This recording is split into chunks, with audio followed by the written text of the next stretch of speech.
வேன்ல போயிட்டு இருக்கும்போது 2 குழந்தைங்க ஸ்டெயின் 3 பேரையும் வேன்ல வச்சு குளிச்சுட்டாங்க. இல்லை, அங்கே போய் அந்த கிராமத்தில் தங்கியிருக்காங்க. மனோகர்பூர்னு ஒரு கிராமம். அவங்க போன இடத்துல வந்து ஒரு அவங்க கூட்டு பிரார்த்தனை எல்லாம் பண்ணுவார்ல, அவர் ஒரு கிறிஸ்தவ பாதிரியார்.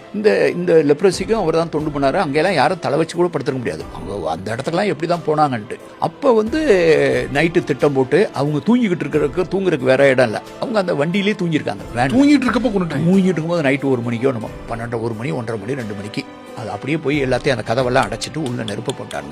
நான் போய் நான் போகும்போதுலாம் டெட் பாடிலாம் நான் கையில் பார்க்கும்போது என் மைண்ட்லேயே இந்த பையன் தான் அந்த பெரிய பையனா, இந்த பையன் தான் சின்ன பையனா, அவர் பெரிய பாடி பார்த்தோன்னு தெரியுது அவருன்னு, இந்த பையனை அந்த பையனை அந்த மண்டவோடு நீல அளவு வச்சு நானாக ஒரு முடிவு கெஸ் பண்ணுறேன்.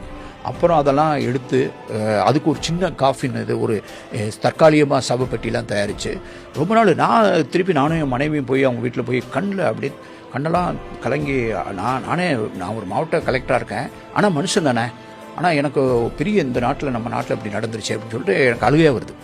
அவங்க வந்து எங்களுக்கு ஆறுதல் சொல்கிறாங்க, எங்களை வருத்தப்படாதீங்க, நான் அவங்கள மன்னிச்சிட்டேன்னு சொன்னாங்க. எனக்கு அதான் சொல்லுவோம், மன்னிச்சிட்டேன்னு என்கிட்ட தான் சொன்னாங்க. நான் அவங்கள மன்னிச்சிட்டேன், நீங்கள் அழுகாதீங்க.